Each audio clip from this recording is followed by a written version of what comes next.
নমস্কাৰ বন্ধু বান্ধৱীসকল। আজি মই গাহৰিক কেলছিয়াম টেবলেট খুৱাম আৰু এই টেবলেটটো খোৱাৰ নিয়ম আছে। এইটো এটা টেবলেট 3 ভাগ কৰিব লাগিব, মানে 3টা গাহৰিক এটা টেবলেট।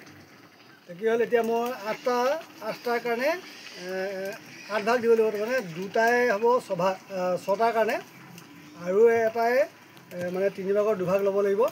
লৈ পেলাই এই দানাৰ লগত মিক্স কৰি ধৰক দিব লাগিব। এতিয়া অলৰেডি মই মানে ইয়াত 8 ভাগ কৰি ল'লোঁ।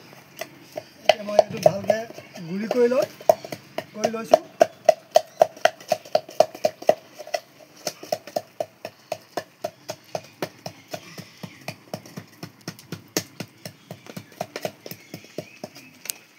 গুড়ি হৈ গ'ল।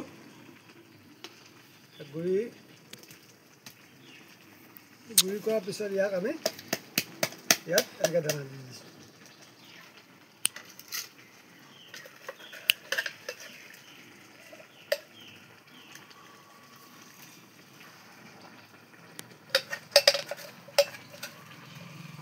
দি ভালকৈ মিক্স কৰি দি দিব।